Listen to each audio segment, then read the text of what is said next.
соответствующая беседа, потому что не принято у чеченцев, если это чеченец, с этим тоже нужно разбираться, потому что под видом чеченцев у нас много чего делается, да, и не только дети. Поэтому с этим чеченцем надо будет встретиться, разобраться, потому что не в наших обычаях, не в наших традициях, не в нашей религии, в конце концов, бросать детей. Это нонсенс, и с этим мы разберемся. Хорошо, а мы со своей стороны обязательно вам контакты передадим. Мы с вами слушаем следующий видеовопрос, пожалуйста. Можно ли отправить в хадж представителей национальных меньшинств в республике? Ну, вы знаете, может, не совсем по адресу, но поскольку вопрос адресуют вам, мы их передаем.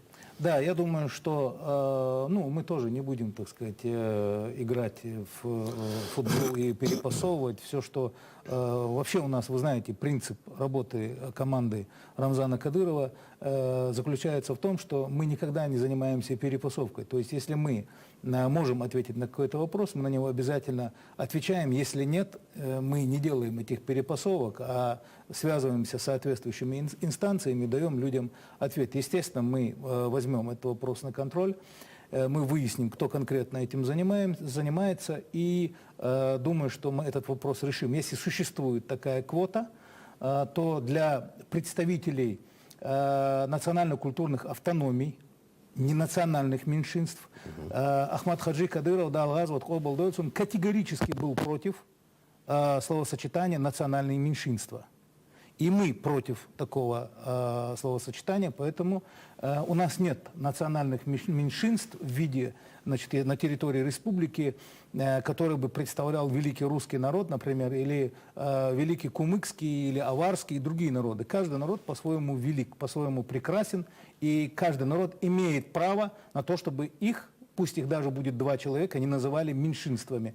Поэтому это, думаю, что и наш собеседник поймет, и все наши уважаемые телезрители поймут, что в Чеченской Республике национальных меньшинств нет. А с хаджем, чем сможем помочь, обязательно поможем. Прошу на контроль. Хорошо. Израилова. Продолжаем. Вопрос такой. Мне от вас нужна помощь, уважаемый Жамал Вахитович, чтобы перевести своих детей домой в Чечню. Прошу ради Аллаха ответить мне. Бывшая жена и ее мать написали на меня клевету, ложное заявление в полиции Франции в 2017 году. И с тех пор я не могу у них забрать своих детей и привезти домой в Чечню. Мне нужна от вас помощь. Ну, такой крик души. Кстати, вот таких проблем часто встречаются, эти проблемы? Вряд ли, скажем, в рамках законодательства, которое регламентирует работу министерства и, собственно говоря, самого министра, вряд ли это из области нашей компетенции, но как чеченец, чеченцу я могу сказать, что я обязательно выслушаю все обстоятельства этого дела. Это достаточно частая ситуация. Мы с вами должны понимать, что в Европе трансформируется и наше сознание, и наш менталитет, потому что в этом нет ничего особенного, потому что на фоне вот тех, так сказать, той помощи, тех пособий, которые там наши земляки получают, почему-то происходит вот такая очень интересная трансформация, когда наши либо представители, либо представительницы нашей национальности, этого никогда в жизни не было, когда член семьи один на другого пишут в полицию, так сказать, разного рода доносы, да, и разрушают тем самым семью. С какой целью эти женщины написали такие письма, что конкретно за этим стоит, мы тоже обязательно разберемся и, значит, уже по существу дела будем докладывать об этом в соответствующие инстанции. Хорошо. Мы, как и обещали, друзья, вот вы присылаете очень много вопросов уже Жамалу Вахитовичу. К сожалению, на все не сможем ответить в рамках прямого эфира. Время всего час. Максимально постараемся ответить. Ну, а те вопросы, которые все-таки не прозвучат в эфире, да, то есть обязательно эти вопросы после эфира мы передадим уважаемому Жамалу Вахитовичу, и он нам обещал, что ни один из ваших вопросов не останется без внимания. Все вопросы будут рассмотрены и вам дадут пояснения. Мы продолжаем. Давайте послушаем аудиосообщение.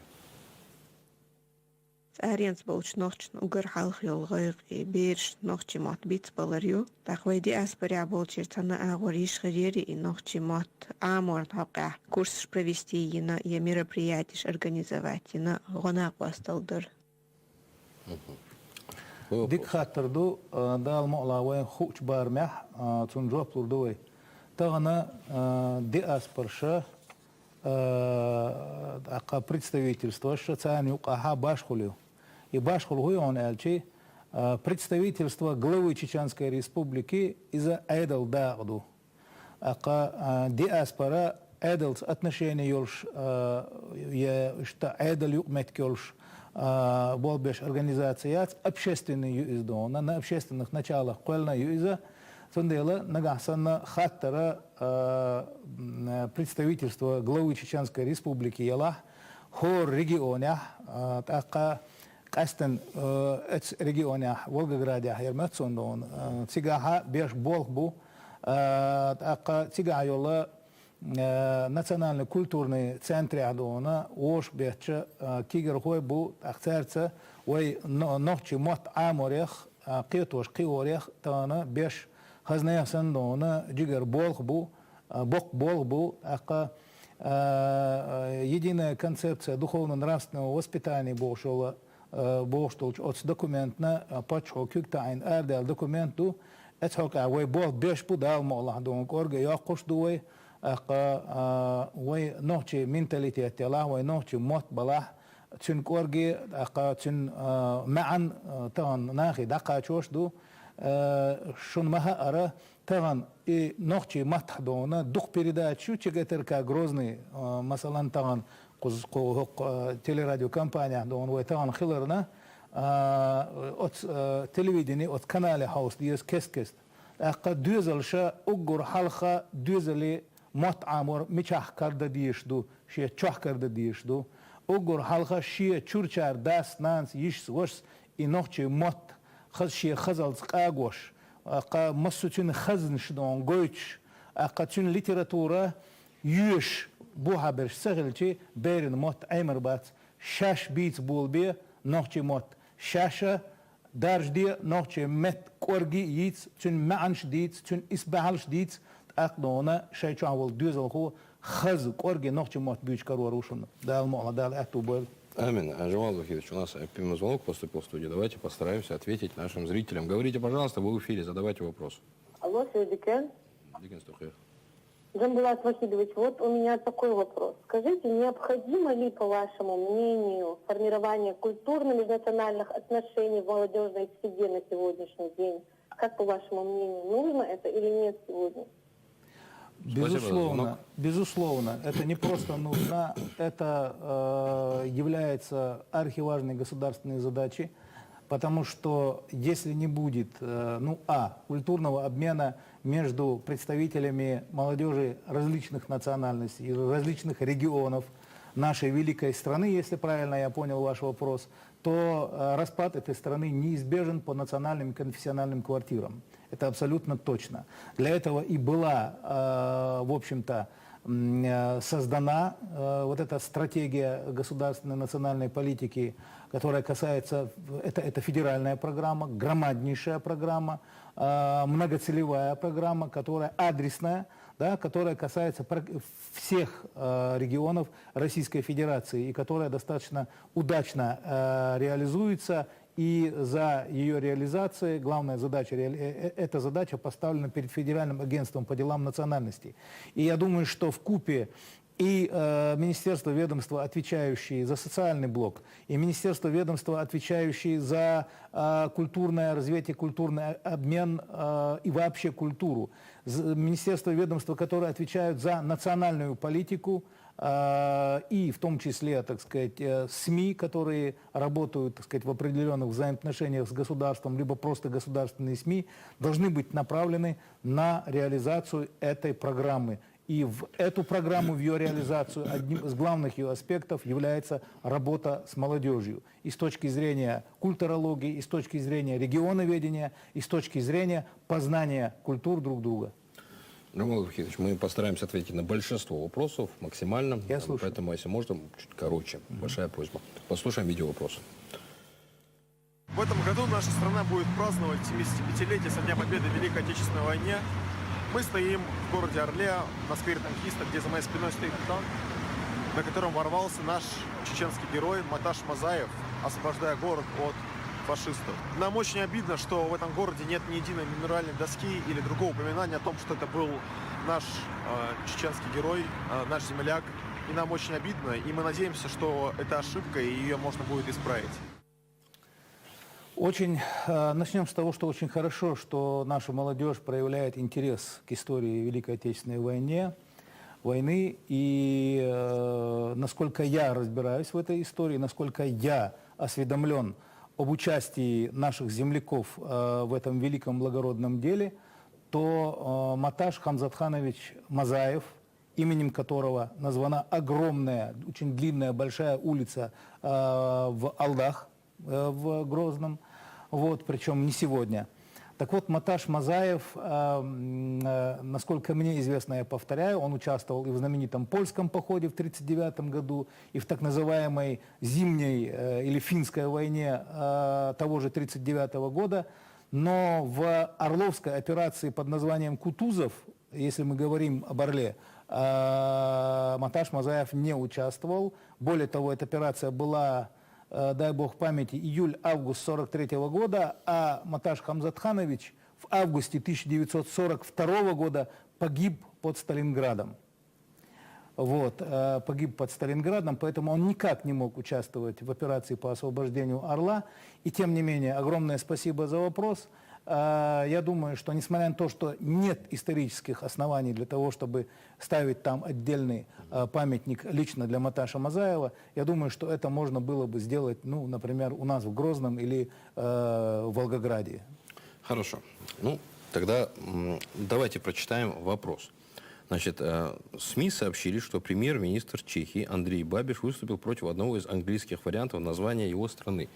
Ну, написано Чечия, так, по-английски.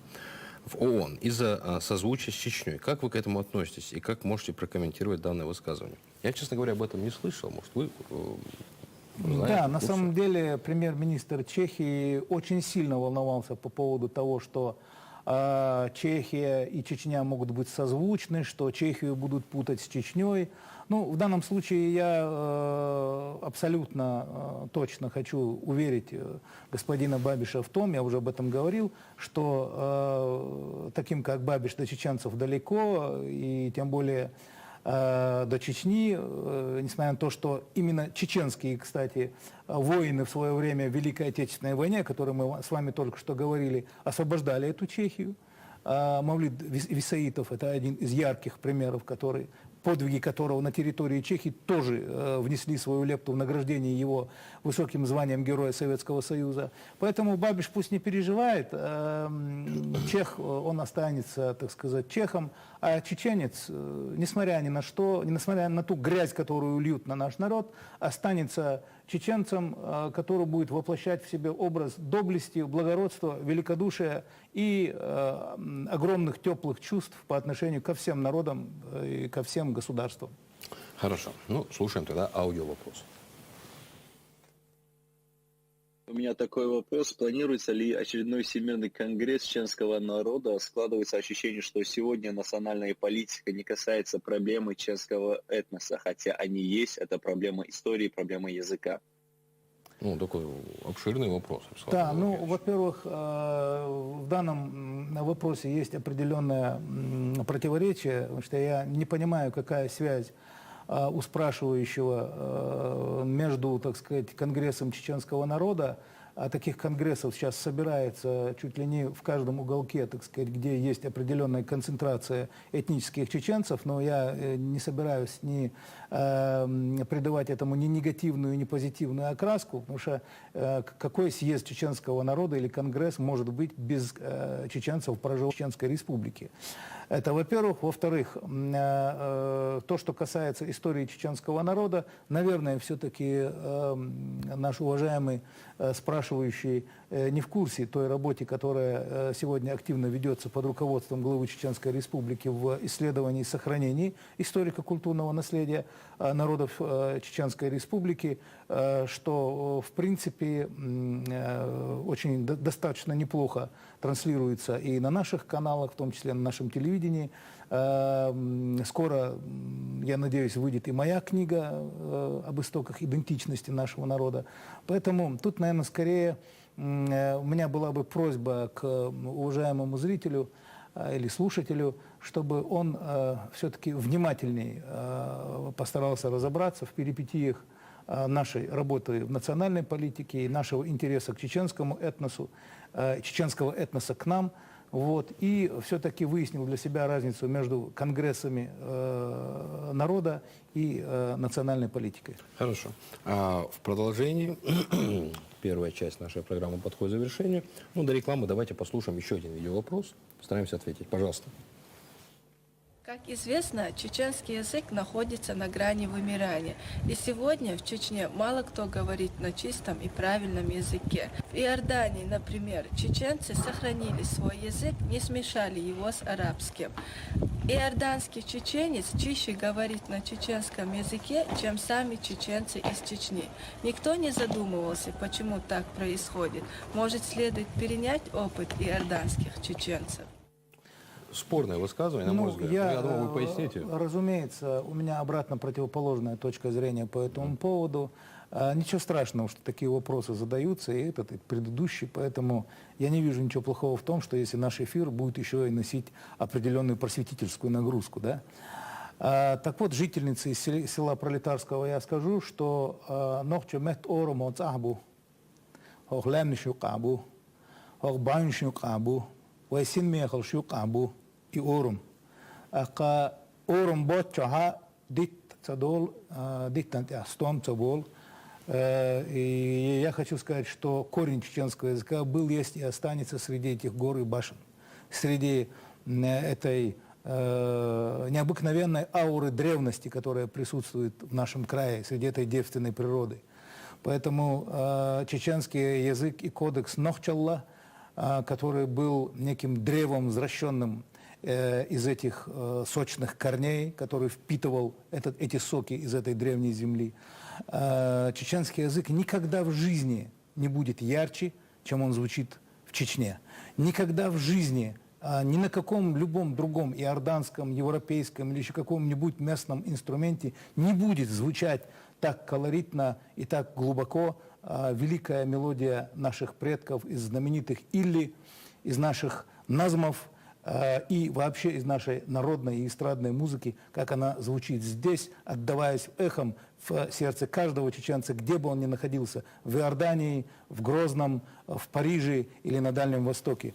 Поэтому все-таки изучайте больше наш язык, и все правила, которые и сегодня работают целые комиссии, я являюсь заместителем одной из них, где ведется очень серьезная работа по орфографии, синтаксису, многим другим лингвистическим правилам, которые мы выравниваем, опираясь на основные наши словари и наши лингвистические богатства. Поэтому никогда не говорите о том, что где-то в другом месте наш язык богаче.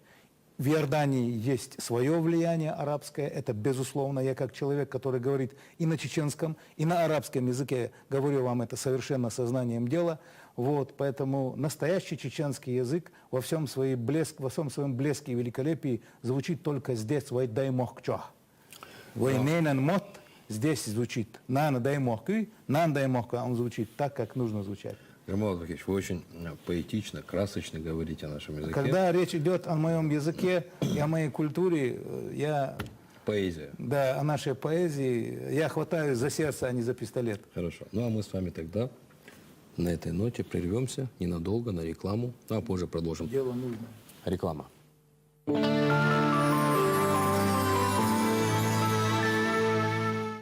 Дорогие жители республики, приглашаем вас в нашу сеть оптово-розничных магазинов «Бижутерия» от Руслана. У нас вы найдете огромный выбор качественной бижутерии по очень доступным ценам. Кольца, часы, браслеты. Кроме этого, в нашем ассортименте сумки, аксессуары и многое другое. Город Хасавюрт, рынок Дагестан, сеть оптово-розничных магазинов «Бижутерия» от Руслана. Ждем вас!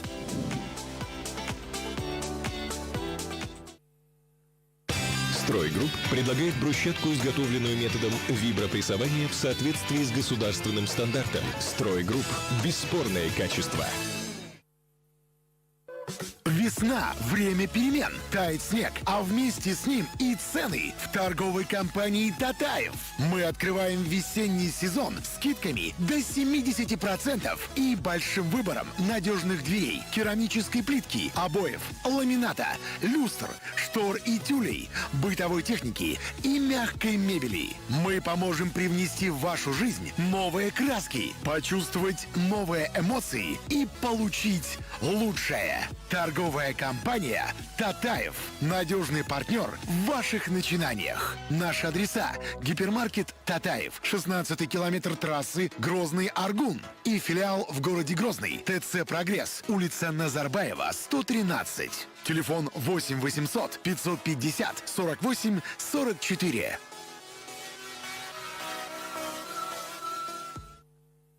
Экономический кризис, недостаток свободных денежных средств не проблема для развития бизнеса. Некоммерческая организация «Гарантийный фонд Чеченской Республики» поможет предприятиям и индивидуальным предпринимателям оформить банковскую гарантию и кредит в банке, микрозайм в микрофинансовой организации, получить в лизинг оборудование и транспортные средства даже при недостаточной залоговой базе. Развивать бизнес с Гарантийным фондом Чеченской Республики легко и доступно. Город Грозный, улица Жуковского, 20Б.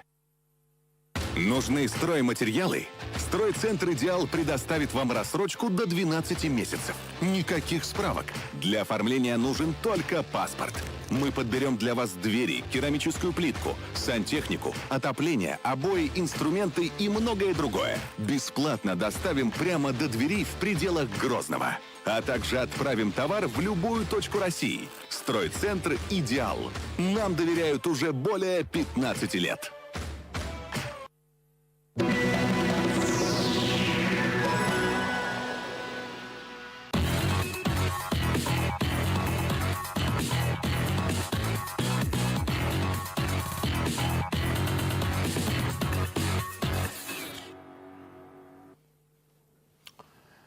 Ну что ж, дорогие друзья, мы продолжаем вести прямой эфир.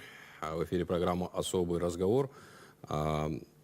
Напоминаю вам, что у нас в студии сегодня министр Чеченской Республики по национальной политике, внешним связям, печати и информации Джамбулат Вахидович Умаров. Вы можете задавать ему прямые вопросы, у вас есть эта возможность. Напоминаю вам номера наши контактные. Вы можете позвонить по номеру 8 8712 29 64 63 и задать свой вопрос. Также можете написать свое сообщение через приложение WhatsApp, Viber или Telegram по номеру 8 938 004 95 95. Мы ждем ваших вопросов, постараемся на них ответить. Ну что ж, мы продолжаем. Джамбулат Вахидович, я знаю, что вот помимо направления, связанные вот с министерским направлением, вы достаточно серьезно занимаетесь исследованием и сохранением историко-культурного наследия Чеченской Республики. Вами проведена в этом направлении большая, я бы сказал, колоссальная работа. Вы посещали многие страны, Грузия, Армения, Азербайджан, вели там работу с их учеными. То есть, на самом деле, очень интересная, на мой взгляд, плодотворная работа. Вот на данном этапе, если можно, коротко расскажите, вот есть что-то новое? В принципе, в данном случае вопрос исследования нашей истории больше все-таки, ну, скажем, направлен. Основные акценты у нас это наша древняя история, которая покрыта мраком, но еще большим мраком покрыто наше раннее Средневековье. Потому что здесь у нас и работа по правильной датировке наших башен, наших башенных комплексов, наших памятников архитектуры и так далее.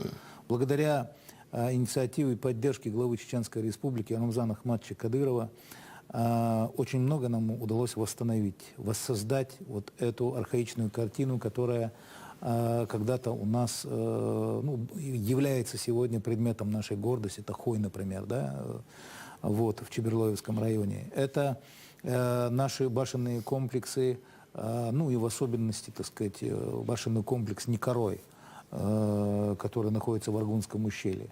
И многие-многие другие памятники, над которыми нужно работать, над которыми нужно думать, что было бы лучше нам, либо они должны войти, так сказать, в специальные проекты ЮНЕСКО, да, по их охране и, так сказать, воссозданию новых каких-то инициатив, новых инициатив по изучению, исследованию этих памятников и так далее.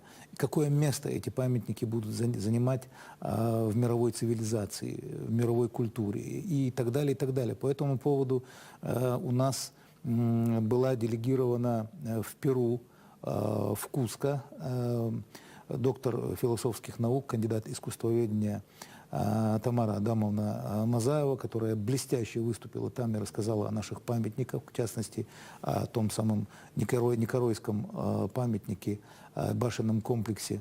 Вот, чем повергла, в общем, в такой положительный, я бы сказал, шок людей, которые в древней архитектуре, людей, которые приехали представить такие шедевры, как долина Гиза, долина царей в Египте, да, которые рассказывали о вавилонских зиккуратах, тоже памятники, вот такого архитектурного великолепия времен Шумера и Аккада и более поздних времен, да, вот, и так далее, и так далее. Поэтому сейчас у нас идет работа над письменными источниками. Мы заполучили, и это настоящее чудо, опять же, благодаря вмешательству главы Чеченской Республики Рамзана Ахматовича Кадырова, мы вернули себе архив исследований и отчетов по ним с 1944 года, практически сразу после того, как мы были высланы в 23 февраля 1944 года по 1991 год. Все эти документы в наших руках, мы их воссоздаем в определенном порядке, как они были еще со времен Крупного и Марковина до нынешних археологов, да, и представляется очень такая богатая картина, о которой мы будем рассказывать еще в дальнейшем, когда материал будет не таким сырым, как сейчас. Мы продолжаем. Мы увидим систематизированно. Вы обязательно это все увидите, поэтому с этим спешить ни в коем случае нельзя. Хорошо, будем ждать. Да, и будем я думаю, ждать окончания исследования. Одна вашего. книга уже есть «Открою секрет», и я о ней говорил. Эта книга идет общая классификация наших с вами историко-культурных ценностей, а какие-то вещи, которые можно будет называть новизной, прорывами, победами и прочими, так сказать, терминами из военных реляций, то это еще нужно для этого времени. Я думаю, что на ближайшем совещании Государственной комиссии под руководством Рамзана Ахматовича Кадырова по исследованию и сохранению историко-культурного наследия мы как раз и будем обсуждать этот вопрос. Хорошо. Ну, а у нас с вами звонок на линии. Давайте послушаем нашего зрителя. Говорите, пожалуйста, вы в эфире. Алло, добрый вечер. У меня вот такой вопрос. Почему в Чеченской Республике нет оппозиционных СМИ? Как вы думаете, должны ли они существовать? О, Джамал Анатольевич, такой неожиданный вопрос, я бы сказал. А вы знаете, мы задаем здесь, на этой площадке, любые, позоры острые и любые вопросы. У нас нет цензуры, мы говорим как есть. Поэтому я вам предлагаю ответить на этот вопрос, ну, в какой-то мере, наверное, на мой взгляд, острый. Вы знаете, все, что делается на этой земле, делается от определенных предпосылок. То есть запрос общества, да, на позиционные СМИ. Значит, позиционные СМИ будут, и никто их не отменит. Если их не будет на территории Чеченской Республики, они будут на другой территории, но они будут, эти оппозиционные СМИ. Посмотрите, вот когда нас обвиняют в том, что у нас нет оппозиционных СМИ, эти люди почему-то считают, что эти оппозиционные СМИ обязательно должны быть. Ну, если мы с вами идем вот мы электорат, мы идем выбирать главу Чеченской Республики. 98%, да, мы отдаем в пользу главы Чеченской Республики. 2% это те, кто по разным причинам не смог прийти там, и так далее, и так далее. То есть народ Чеченской Республики в подавляющем, я не знаю, там, я не люблю слово подавляющее, но в абсолютном большинстве считает, что путь Ахмата Хаджи Кадырова, Далгазова, Обалдольцин, который сейчас возглавил его реализацию этого пути, возглавил эту команду и ведет ее от победы к победе, Рамзан Ахматович Кадыров, весь народ вот из своих недр вот, находит эту энергию для того, чтобы строить вот эту Чеченскую республику. Скажите, пожалуйста, о каких оппозиционных СМИ, я имею в виду конструктивную оппозицию, я не имею в виду болтунов. Знаете, болтать может каждый, там каждый может... Мне так иногда бывает смешно, когда откровенного пошляка, матершинника, значит, подлеца, карьериста или просто человека, у которого болезненный интерес к собственной персоне, называют блогером и называют. А если еще он получит пинка заслуженного, так его еще и оппозиционным блогером назовут. Поэтому мы с вами не должны подменять понятия. Ну, я вас, да? собственно, понял, Вот. Джамал Вахидович. Мы ответили на этот вопрос. Давайте перейдем к другим вопросам. Да. На самом деле, я просто, почему вас прерываю, хочу максимальное количество вопросов, ответов от вас получить. Хорошо, Да, договорились? Да. Жизнь не продиктовала условия для оппозиционных СМИ. Пожалуйста. Ну, нет площадки. Пожалуйста, Мы так, да. Понятно, да? Площадки есть, Нет, их имеется в виду полно. площадки, что- Да, вот у нас есть целый, так сказать, комплекс, огромное здание, дом печати. Там есть свободные кабинеты. Пожалуйста, приходите, образовывайте свои оппозиционные СМИ. Только, пожалуйста, позицию вот эту, да, которую потом вы назовете оппозицией, пожалуйста, выскажите, вот где она. Вот нельзя ли без вот этих вот зубоскальных вещей друг другу просто по-чеченски, согласно наших обычаев и традиций, а не там, как мы же полностью перебираем, хотим, нам как бы пытаются вместить в это пространство западный менталитет, что если есть позиция, то у нее обязательно оппозиция должна быть, а нельзя одной позицией идти. Кстати, Джамал Вахидович, мы Да. вот сегодня с вами в прямом эфире. Да. Мы с вами открыты. То есть я вам опять повторяю нашим поэтому зрителям, я так вот разошелся. номер 8-8-7-12-29-64-63. Ну, по-моему, у всех есть смартфоны и телефоны. Вы можете позвонить и задать и острый вопрос. У нас нет Да ради фильтра. бога. Пожалуйста, Давайте. задавайте. Мы Никаких ответим на проблем. любой вопрос. В этом нет никаких Можете сомнений. оппозиционные вопросы задавать. Да, я об пожалуйста. этом, да. Если есть какие-то Вся острые проблема. вопросы, критика, готов ответить, Жамбулат Вахидович, что он готов ответить на любой вопрос. Так, правильно? Да, безусловно. Все, договорились. Безусловно. Я На слушаю. самый дикий, как я сказал. Хорошо, слушаем Да, видеовопрос. متى هرماش دموش نعم كثير فوق 500 человек чутно лопоцик ترلوش متك شغل أيدي أشخنا راح تعيد تقول شو تبغى около 500 человек бы разная национальность есть армяне, грузины, евреи, для всех их приходные дома есть, церкви есть у армян, у евреев свой синагог, баптистов свой дом. Только единственное, у нас, у мусульман, помещение слабоватое. То есть вместимость слабая, очень слабая, около 500 человек, что-то давно. Вот вопрос вы, собственно, слышали, да, речь идет... Это постоянный больной вопрос. Я не могу не вспомнить сейчас здесь один случай. Кстати, вопрос этот на контроле. Соответствующие поручения даны Байсаеву, который сейчас, недавно, по-моему, да, он у нас возглавил это представительство. Значит, будем докладывать ситуацию главе Чеченской Республики после тщательного разбора, так сказать, этой ситуации.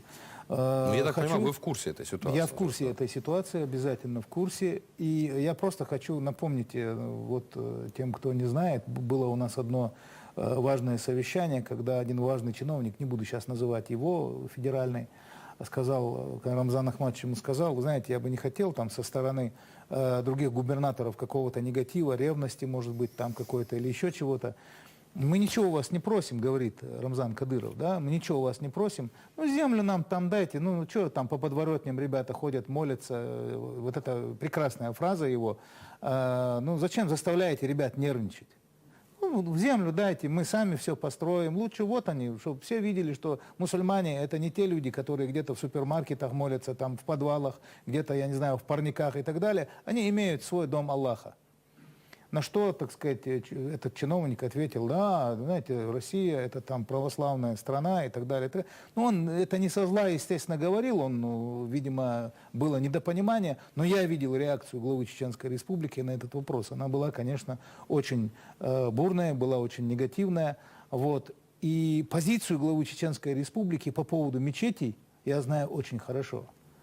Если вы помните, вот буквально недавно, выступая на открытии одного из объектов, он сказал, что он готов сейчас пойти и умереть в кровопролитнейшей борьбе с тем, кто попробует запретить нам ходить в эти мечети или закрыть эту мечеть.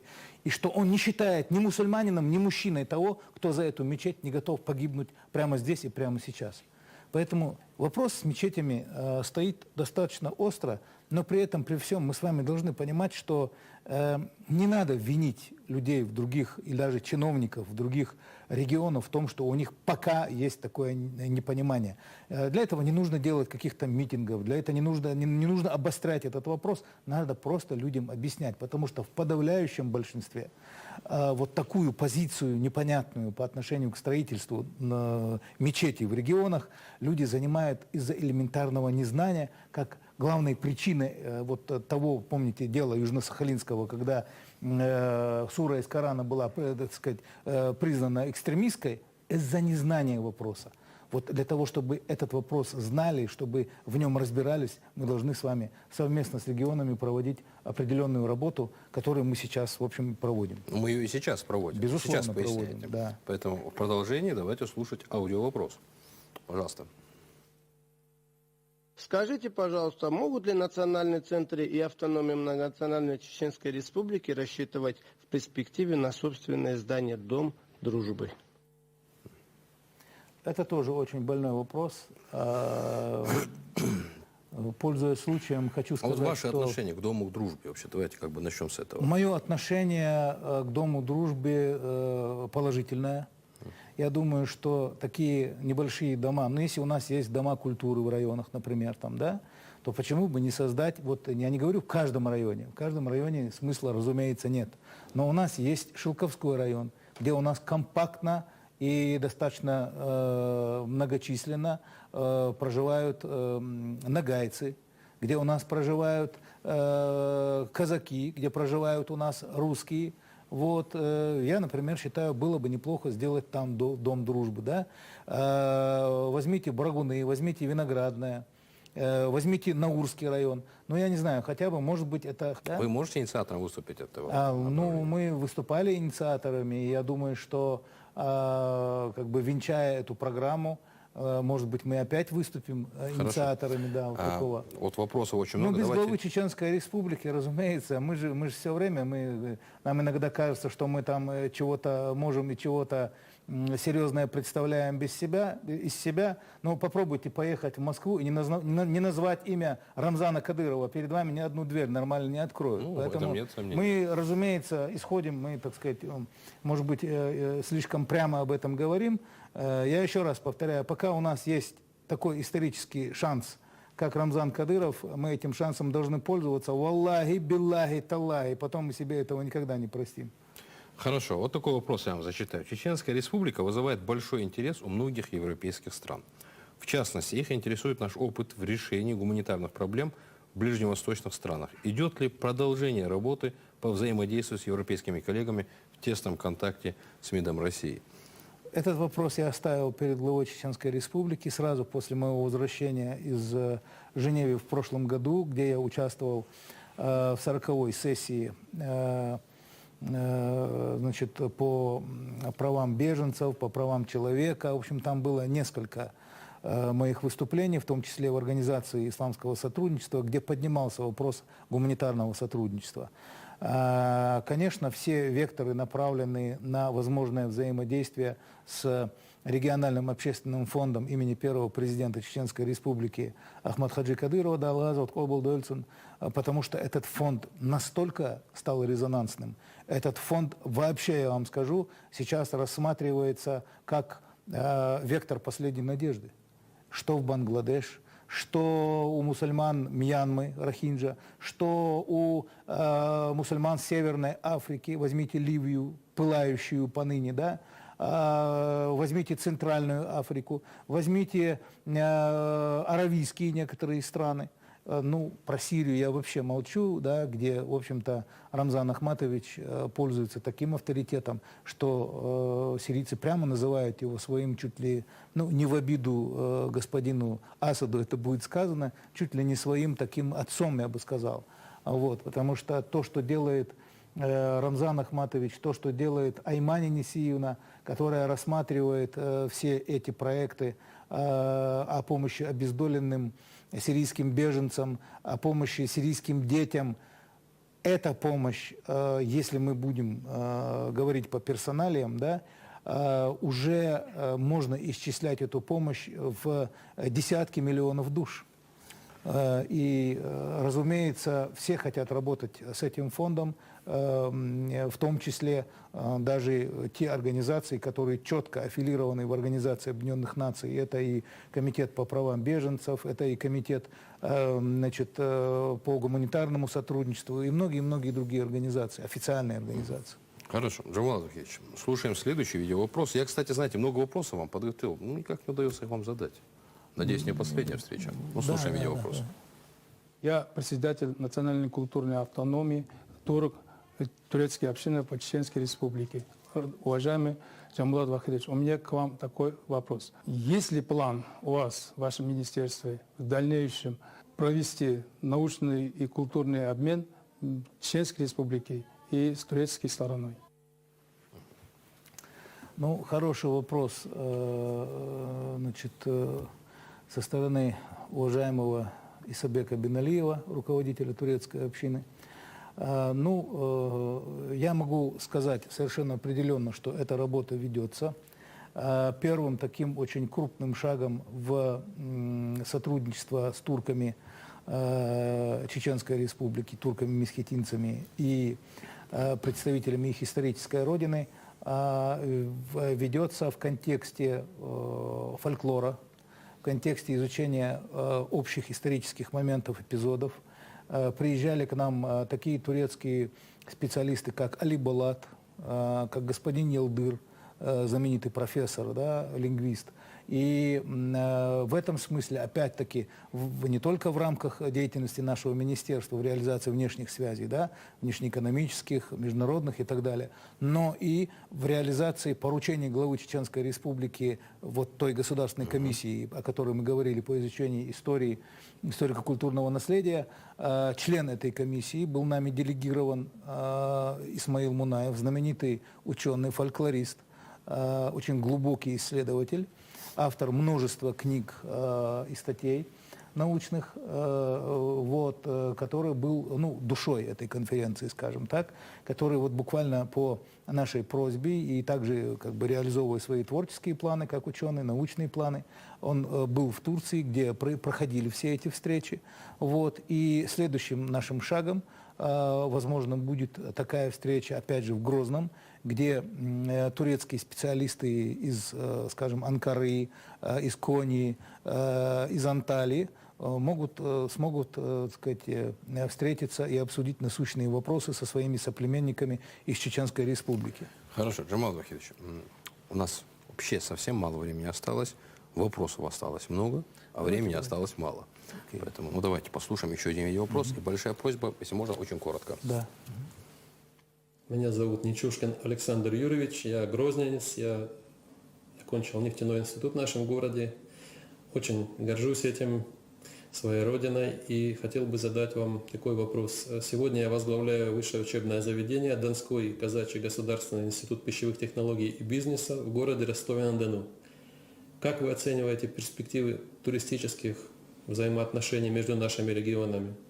Потому что они действительно славны своей историей, своей культурой, своей географией. И я считаю, что здесь много еще можно сделать совместно. Ростов-на-Дону. Вопрос, конечно, больше к Байтазиеву, но, тем не менее, вопрос адресует вам. Ну, ничего страшного, мы команда дружная, мы иногда можем, у нас как бы круговая порука. Я думаю, и Муслим иногда, так сказать, отвечает на вопросы, касающиеся нашего министерства, и мы на них ответим. Один из основных туристических потоков, как говорит уважаемый ректор, у нас именно из Ростовской области. Потому что там очень большая живет наша община, Видимо, они дружат, рассказывают своим однокашникам об этом. Поэтому Ставропольский край, Астраханская область и вот такие крупные регионы, Крым, крупные регионы Южного федерального округа являются завсегдатаями у нас здесь, в Чеченской Республике. Единственное, что можно было бы здесь отработать, скажем, касательно туристических маршрутов, чем очень активно занимается, я считаю, наш грамотный, очень энергичный коллега Муслим Байтазиев, министр по делам туризма. Вот. И то, что они делают по джипингу, то, что они делают по разным видам экстремального туризма, то, что они делают в казино АМ, вот это взаимодействие, оно все равно дает свои плоды. И мы знаем, что у нас этот год объявлен годом туризма. И вот под этой эгидой мы приглашаем не только ростовчан, но и всех остальных россиян, и не только россиян. Как я уже говорил, если спасаться от коронавируса, то, так сказать, лучшего места, чем Чеченская Республика с ее ароматной черемшой, пока еще сезон не прошел, приезжайте сюда, отведайте, и поэтому мы знаем, что любой вирус от черемши, как я уже выразился, так сказать, некоторым СМИ, убегает от черемши с ракетной скоростью. Хорошо. Вы вот все темы забираете, я понял, что про коронавирус это Ильхаму Абдуллаевичу, нашему министру здравоохранения. Но я предвосхищаю, ждем должен коллег его визита. защищать как-то. Да, обязательно мы эти вопросы будем задавать. Жамал Тухидович, у меня очень много вопросов к вам осталось. И остались эти вопросы у наших зрителей. Друзья, все эти вопросы, которые вы сегодня прислали, и вы их присылаете активно, мы эти вопросы после эфира отмониторим и обязательно передадим Жамбулату Вахидовичу. Всегда бывает в программе, в процессе прямого эфира то, что недосказано, то, что хотелось бы сказать, высказать, или то, что, на ваш взгляд, упущено. Поэтому я вам предлагаю в завершении нашего эфира ровно 1 минуту для того, чтобы с прямой речью обратиться к тем людям, которые нас сегодня смотрят. Эта минута ваша, но только 1 минута. Дорогие друзья, дорогие соотечественники, дорогие жители Чеченской Республики и не только. Во-первых, я хочу выразить слова глубочайшей признательности, благодарности главе Чеченской Республики Рамзану Ахматовичу Кадырову, который, дав поручение проводить вот эти прямые эфиры, еще раз доказал, несмотря на все сплетни разных там западных и прочих СМИ, показал ярчайший пример, как у них говорят на Западе и иногда у нас, транспарентности, прозрачности. И эту прозрачность он показывает и у себя дома, и в своем саду, и в спортивном зале. И вот здесь нас, чиновников, людей из своей команды, он приводит сюда для того, чтобы мы отчитывались не о том, что мы делали у себя на работе. Вы видите, какой широкий спектр вопросов. Мы не говорим, это не мой вопрос, потому что сюда приходят люди, не которые находятся на работе с 9 до 18:00, а люди, которые находятся на великом пути. Поэтому неразрешимых вопросов вне компетентности или вопросов, где нет нашей компетентности, таких вопросов нет. Поэтому мы ответим на любые ваши вопросы. Еще раз огромное спасибо вам за внимание. И хотелось бы, чтобы мы с вами занимали какую-то более или менее хотя бы прочную гражданскую позицию, когда ты и не там, и не сям, когда ты не он и не она, как правильно заметил Рамзан Ахматович, это оно. Давайте будем людьми. Давайте будем людьми с твердой позицией, а не вот этим вот кисельным желе. Давайте эту позицию выражать, защищать точно так, как мы защитили бы сегодня, без всяких сомнений, нашу Чеченскую Республику. Если бы попробовал бы какой-нибудь враг взять и растоптать ее. Ахмад, сила, Аллаху Акбар. Амин. Присоединяюсь ко всем вашим словам. Уважаемые друзья, регламент завершен, время иссякло. Я вам напоминаю, что сегодня у нас в студии был министр Чеченской Республики по национальной политике, внешним связям, печати и информации Жамбулат Вахидович Умаров. Я вас благодарю за то, что вы сегодня приняли участие в нашей программе. Благодарю вас, уважаемые друзья, за то, что вы тоже были участниками программы. Ну что ж, на этом, пожалуй, и все. Это была программа «Особый разговор». Мы работали в прямом эфире. До свидания и всего вам доброго.